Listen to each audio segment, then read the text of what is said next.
오늘도 찾아주셔서 감사합니다. 함께 해주시는 마음이 큰 힘이 됩니다. 그럼 지금부터 야담정의 이야기를 시작하겠습니다. 옛날 조선 중종 때 한 시골 마을에 한석규라는 선비가 살았습니다. 석규는 28살이었지만 장가도 못 가고 홀로 살았어요. 작은 초가집에서 어머니를 모시며 근근히 살아갔습니다. 방 한쪽 벽에는 낡은 칼집에 든 검 한 자루가 걸려 있었어요. 아무도 그 검에 대해 묻지 않았고 석규도 말하지 않았습니다. 3년 전 어머니께서 갑자기 쓰러지셨어요. 중풍이었습니다. 반신이 마비되고 말씀도 제대로 못 하시게 됐지요. 그 후로 석규는 밤낮으로 어머니를 돌봤습니다. 어머니, 진지 드세요. 매일 아침 죽을 쑤어 넣어드리고 낮에는 대소변을 받아내고 몸을 씻겨드렸어요. 밤에도 몇 번씩 깨어 어머니를 살펴야 했습니다. 3년을 이렇게 지내니 석규는 뼈만 앙상하게 남았어요. 얼굴은 수척하고 눈 밑에는 시커먼 그늘이 졌습니다.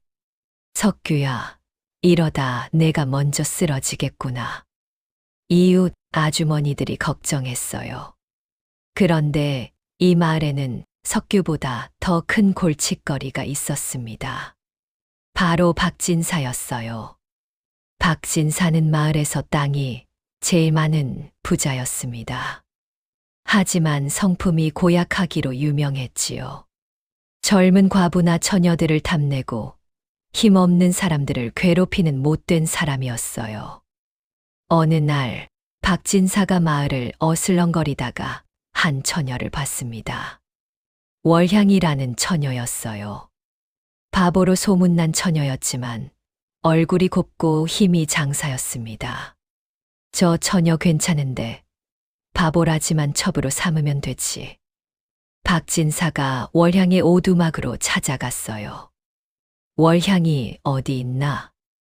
월향은 마당에 멍하니 앉아 있었습니다. 입을 벌리고 침을 흘리고 있었어요. 으아, 헤헤.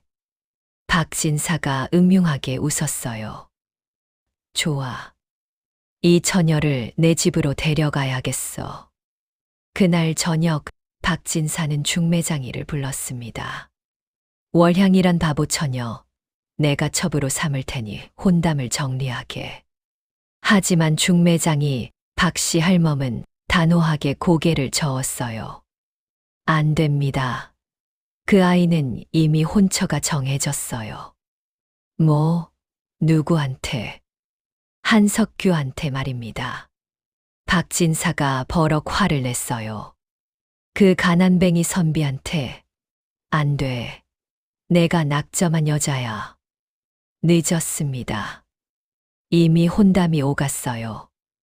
박씨 할멈은 서둘러 석규를 찾아갔어요.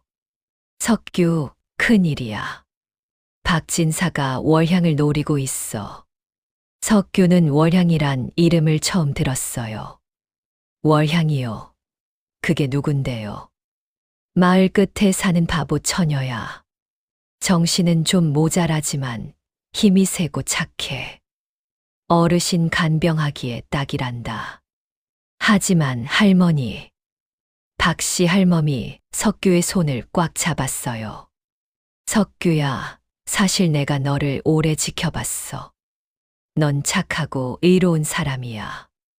그 아이를 박진사한테 보낼 순 없단다. 부탁이야. 그 아이를 받아줘. 석규는 할멈의 간절한 눈빛을 봤어요. 무언가 깊은 사연이 있는 것 같았습니다. 한번 만나나 볼까요? 다음 날 석규는 박씨 할멈을 따라 월향의 오두막을 찾아갔어요. 월향은 마당에 멍하니 앉아 있었습니다. 헤헤. 침을 흘리며 이상한 소리를 냈어요. 하지만 석규는 이상한 느낌을 받았습니다. 월향의 눈빛이 순간 자신을 또렷이 바라본 것 같았거든요. 내가 착각인가? 박씨 할멈이 말했어요. 월향아, 이 쌀가마 좀 들어봐. 월향이 일어나 쌀가마를 번쩍 들어 올렸습니다. 20근도 넘는 무게인데 아무렇지 않았어요. 바로 그때였습니다. 박진사가 하인들을 데리고 나타났어요. 이놈들, 감히 내가 낙점한 여자를 건드려? 박진사가 석규의 멱살을 잡았습니다. 당장 손 떼. 안 그러면. 석규의 눈빛이 순간 차갑게 변했어요. 손이 번쩍 움직이더니 박진사의 손목을 꺾었습니다. 으악!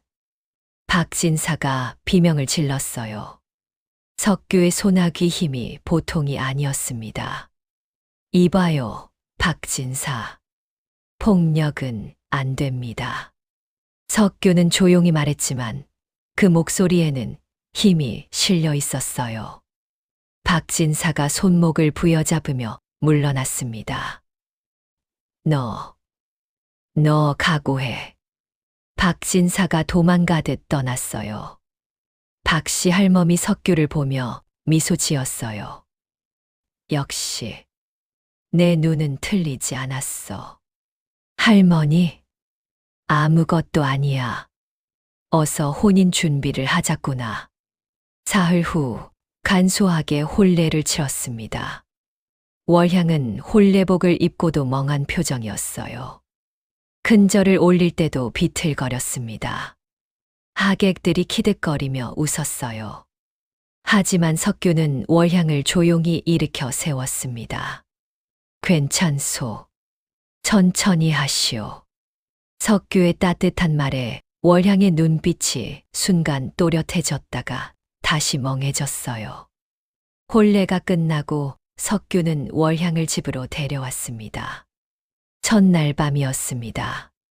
석규는 월향을 방에 앉혀놓고 말했어요. 월향 괜찮소. 천천히 익숙해지면 돼요. 나는 어머니 방을 먼저 확인하고 오겠소. 월향은 침을 흘리며 멍하니 앉아 있었어요. 석규는 한숨을 쉬며 어머니 방으로 갔습니다. 어머니는 주무시고 계셨어요. 이불을 덮어드리고 다시 방으로 돌아왔습니다. 문을 열고 들어서는 순간 온몸에 소름이 돋았습니다. 월향이 조용히 앉아 있었어요. 침을 흘리지 않고 멍한 표정도 아니었습니다. 그냥 차분하게 앉아서 달을 바라보고 있었어요. 마치 완전히 다른 사람처럼. 월향. 석규가 조심스럽게 불렀습니다. 월향이 천천히 고개를 돌렸어요. 그리고 입을 열었습니다.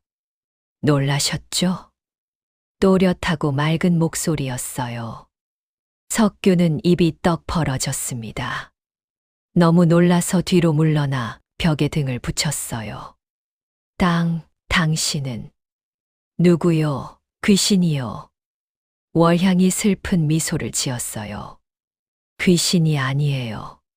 저예요, 월향이요. 하지만 당신은 바보. 말을 못. 저는 낮에만 바보입니다. 석규의 다리가 후들거렸어요. 무슨 말이오? 월향이 천천히 설명했어요. 해가 떠 있는 동안에는 제 몸을 제가 제어할 수 없어요. 마치 혼이 빠진 것처럼 멍해지죠. 하지만 밤이 되면 이렇게 정상이 됩니다. 그게 대체 10년 전 저는 궁궐에서 의녀로 일했어요. 월향의 눈에 눈물이 고였어요. 어린 나이에 궁궐에 들어갔죠. 그런데 어느 날 보지 말아야 할 것을 보고 말았어요. 왕실의 부끄러운 비밀을요.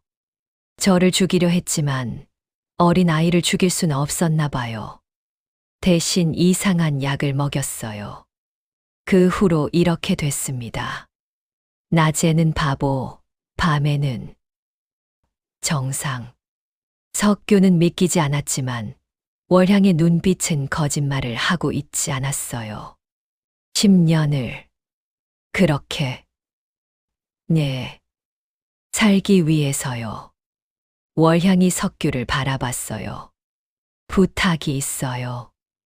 낮에 저를 비웃지 말아주세요. 그리고 제 비밀을 지켜주세요. 하지만 대신 저는 어르신을 돌보겠어요. 정성을 다해서요. 저는 의술을 압니다. 어르신을 낫게 해드릴 수 있어요. 석규의 눈이 커졌어요. 정말이요. 네. 하지만 비밀을 지켜주셔야 해요. 제 정체가 들키면 저는 죽을 거예요. 석규는 한참을 고민했어요. 그리고 고개를 끄덕였습니다. 알았소. 비밀을 지키겠소. 월향의 얼굴에 환한 미소가 번졌어요. 고맙습니다. 그날 밤부터 이상한 생활이 시작되었습니다. 낮에는 월향이 바보였어요. 입을 벌리고 침을 흘리며 헤헤 웃었습니다. 하지만 신기하게도 어머니의 간병은 완벽했어요. 대소변을 받아내고 식사를 챙기고 몸을 씻겨드렸습니다. 마을 사람들이 신기해했어요. 바보인데도 간병은 잘하네? 원래 바보가 힘은 세니까. 밤이 되면 월향은 완전히 다른 사람이 되었어요. 어르신을 진찰하겠어요. 월향은 어머니의 팔을 짚어보고 혀를 살펴봤어요. 경혈이 막혀 있어요. 침으로 풀어드려야 해요. 월향은 가느다란 침을 꺼내 어머니의 팔과 다리에 놓았습니다. 석규는 옆에서 보조했어요. 정말 낫을 수 있을까요? 시간이 걸리겠지만 좋아지실 거예요. 그렇게 보름이 지났습니다. 어느 날 박진사가 다시 나타났어요. 석규, 나와봐. 석규가 나가자 박진사가 비웃었습니다. 바보 아내 어때? 후회되지. 상관 마시오. 그 여자 나한테 팔아. 돈을 주지. 안 됩니다. 박진사의 얼굴이 일그러졌어요. 그럼 각오해. 너 같은 가난뱅이가 감히. 박진사는 음흉한 계획을 세웠습니다. 며칠 후 석규가 장에 갔을 때였어요. 박진사가 하인들을 데리고 석규의 집에 쳐들어왔습니다. 월향이 어딨어? 월향은 낮이라 마당에 멍하니 앉아 있었어요. 으아. 박진사가 음흉하게 웃으며 다가갔어요. 이리 와봐. 내가 좋은데 데려가 줄게. 박진사가 월향의 팔을 잡으려는 순간 으아. 월향이 무의식적으로 팔을 휘둘렀어요. 엄청난 힘이었습니다. 박진사가 나가떨어졌어요. 이 계집이. 박진사가 벌떡 일어나 다시 덤벼들었어요. 하지만 월향은 바보처럼 헤헤 웃으며 마구 팔을 휘둘렀습니다. 우연히 박진사의 턱을 강타. 으악. 박진사가 피를 흘리며 물러났어요. 인연을 두고 봐. 그때 석규가 돌아왔습니다. 무슨 일이요? 박진사가 피를 닦으며 소리쳤어요. 너희 계집이 날 때렸어. 이건 폭행이야. 월향이 때렸다고요? 석규가 월향을 봤어요. 월향은 멍하니 침을 흘리며 헤헤 웃고 있었습니다. 바보가 어떻게 사람을 때려요? 당신이 먼저 건드렸겠죠. 뭐, 이놈이. 박진사가 하인들을 시켰어요. 저놈을 잡아. 하인 셋이 석규에게 달려들었습니다. 석규는 피하려 했지만 하인들이 에워쌌어요. 어디 도망가. 하인 하나가 석규의 멱살을 잡았습니다. 그 순간 석규의 눈빛이 변했어요. 번개처럼 빠른 손놀림으로 하인의 손목을 꺾고 발로 차서 넘어뜨렸습니다. 다른 하인이 등 뒤에서 덤벼들자 석규는 몸을 돌려 팔꿈치로 하인의 명치를 찔렀어요. 으악! 세 번째 하인이 몽둥이를 들고 달려들었어요. 석규는 몽둥이를 맨손으로 낚아채더니 하인의 다리를 쓸어 넘어뜨렸습니다. 순식간에 세 하인이 모두 나가 떨어졌어요. 박진사의 입이 떡 벌어졌습니다. 너 무공을 쓰는구나. 석규가 차갑게 말했어요. 다시는 내 집에 오지 마시오. 박진사가 벌벌 떨며 물러났어요. 좋아. 두고 보자. 그날 밤 월향이 물었어요. 여보, 당신 무술을 아시나요? 석규가 한숨을 쉬었습니다. 사실은 나도 숨기고 있던 게 있소. 뭔데요? 나는 5년 전까지 궁궐 호위무사였소. 월향이 깜짝 놀랐어요. 호위무사요? 그래. 무과에 급제해서 궁궐을 지켰지. 하지만 어머니께서 쓰러지시자 벼슬을 내려놓고 고향으로 돌아왔소. 그래서 그렇게 강하셨군요. 석규가 월향의 손을 잡았어요. 우리 둘 다 비밀이 있었구려. 네. 두 사람이 미소 지었습니다. 하지만 박진사는 포기하지 않았어요. 며칠 후 박진사는 더 악독한 계획을 세웠습니다. 석규를 아예 없애버리기로 한 거예요.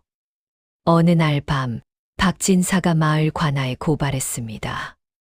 석규가 우리 집 돈을 훔쳤소. 뭐라고? 증거도 있소.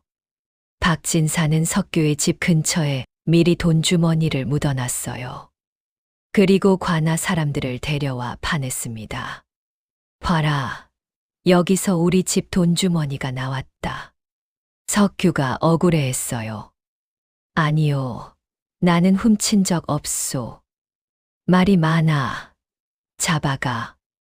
관아 사람들이 석규를 묶어 끌고 갔어요. 월향이 울며 매달렸습니다. 으아. 석규가 월향을 바라봤어요. 월향 괜찮소. 내가 곧 돌아올 테니. 석규는 옥에 갇혔습니다. 박진사가 음흉하게 웃었어요. 이제 방해물이 없군. 월향은 내 거야. 그날 저녁 박진사가 월향의 집으로 찾아갔어요. 월향은 혼자 집을 지키고 있었습니다. 월향아, 내 남편은 도둑이야. 이제 너는 내 거야. 박진사가 월향에게 다가갔어요. 하지만 그때 해가 지고 달이 떠올랐습니다. 월향의 눈빛이 변했어요. 물러나세요. 또렷한 목소리가 나왔습니다. 박진사가 깜짝 놀랐어요. 뭐야? 내가 말을? 저는 낮에만 바보예요. 밤에는 정상이죠. 월향이 차갑게 말했어요. 박진사가 음흉하게 웃었어요. 하하, 그럼 더 좋지. 대화가 통하잖아. 제발 그만 가세요. 안 그러면 뭐, 여자가 나한테 뭘 어쩌겠어. 박진사가 월향을 덮쳤어요. 바로 그 순간. 월향. 석규가 문을 박차고 들어왔습니다. 여보.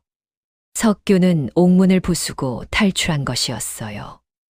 호위무사 출신답게 간수들을 제압하고 달려온 거죠. 이놈. 석규가 박진사를 잡아 내던졌습니다. 박진사가 나가 떨어졌어요. 감히 내 아내에게. 석규의 눈에 불이 켜졌어요. 박진사가 하인들을 불렀습니다. 죽여, 저놈을 죽여. 하인 10명이 몽둥이를 들고 달려들었어요. 석규는 집 안에 걸려있던 검을 뽑아 들었습니다. 쟁그랑. 검이 달빛에 반짝였어요. 오늘은 봐주지 않겠다. 석규가 검을 휘둘렀습니다. 번개 같은 검술이었어요. 하인들의 몽둥이가 모두 잘려나갔습니다. 으악! 하인들이 도망쳤어요. 박진사도 겁에 질려 벌벌 떨었습니다. 너는 대체 누구야? 나는 전직 궁궐 호위무사 한석규다. 석규가 검을 박진사의 목에 들이댔어요. 다시는 내 아내에게 손대지 마라. 박진사가 바지에 오줌을 싸며 도망갔습니다. 살려줘, 살려줘. 석규가 월향을 안았어요. 괜찮소? 네. 고마워요. 두 사람이 꼭 껴안았습니다. 하지만 문제가 생겼어요. 박진사가 복수심에 불타올랐습니다. 이번에는 더 큰 계략을 꾸몄어요. 석규 놈을 어쩔 수 없다면 월향의 정체를 밝혀야지. 박진사는 돈으로 궁궐 관리를 매수했어요. 10년 전 도망친 의녀를 찾고 있다고 하던데 여기 수상한 여자가 있소. 며칠 후 관복을 입은 관리가 마을에 나타났습니다. 10년 전 도망친 의녀를 찾고 있소. 특이한 여자가 있지 않소. 마을 사람들이 수군거렸어요. 특이한 여자, 바보 월향. 관리가 석규의 집을 찾아왔어요. 박진사도 함께였습니다. 저 여자가 바보 행세를 하는 의녀요. 관리가 월향을 살펴봤어요. 월향은 낮이라 멍하니 앉아 침을 흘리고 있었습니다. 으아, 바보가 맞는 것 같은데. 박진사가 소리쳤어요. 시험을 해보시오. 관리가 여러 약초를 월향 앞에 놓았어요. 이 중에 인삼을 골라보시오. 월향은 멍한 표정으로 손을 뻗었어요. 그런데 정확히 인삼을 집었습니다. 이상하군. 다시 당귀를 골라보시오. 월향이 또 정확히 당귀를 집었어요. 관리의 눈이 번쩍였습니다. 이건 우연이 아니야. 석규가 급히 말했어요. 우연입니다. 그냥 아무거나 집은 거예요. 하지만 관리는 고개를 저었어요. 아니요. 3번 더 해보겠소. 월향은 계속 정확히 약초를 골랐어요. 낮에도 몸이 무의식적으로 반응한 거죠. 확실해. 이 여자는 의녀 훈련을 받았어. 관리가 선언했어요. 밤까지 지켜보겠소. 석규와 월향은 큰 위기에 빠졌습니다. 해가 지고 달이 떠올랐어요. 관리는 몰래 석규의 집을 지켜봤습니다. 월향이 어머니 방으로 들어갔어요. 그리고 침을 놓고 약을 다리기 시작했습니다. 관리가 그 모습을 보고 벌떡 일어났어요. 역시 의녀가 맞았어. 관리가 문을 박차고 들어왔습니다. 내 정체를 들켰다. 월향이 깜짝 놀라 뒤돌아봤어요. 석규가 급히 월향 앞을 막았습니다. 이 사람은 내 아내요. 데려갈 수 없소. 비키시오. 이 여자는 왕실의 비밀을 알고 도망친 역적이오. 박진사도 음흉하게 웃었어요.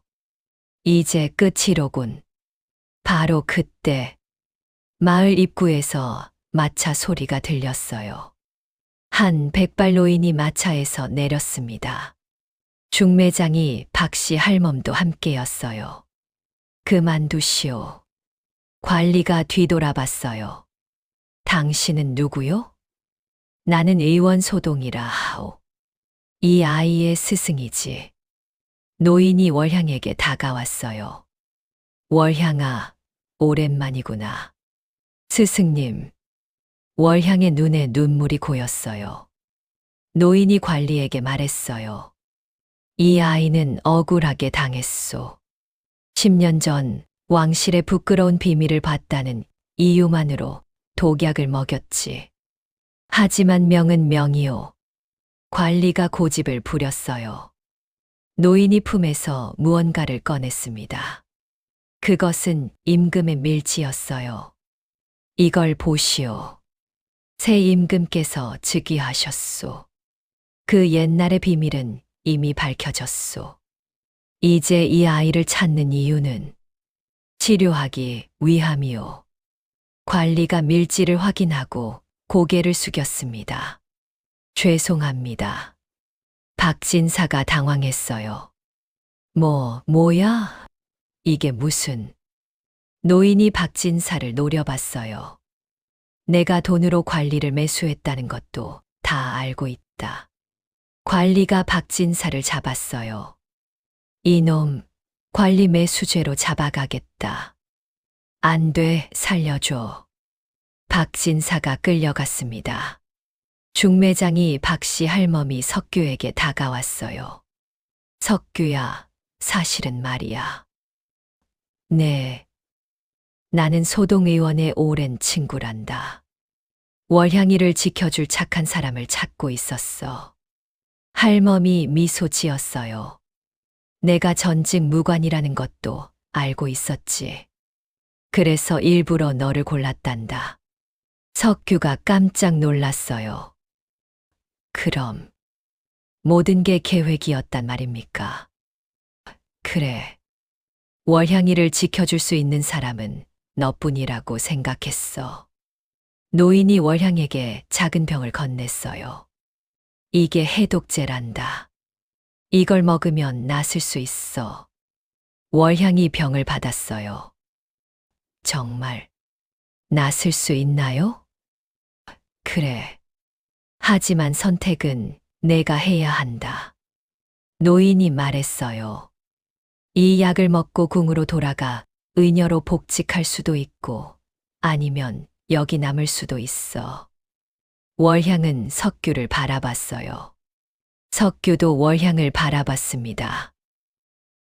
가시오. 석규가 말했어요.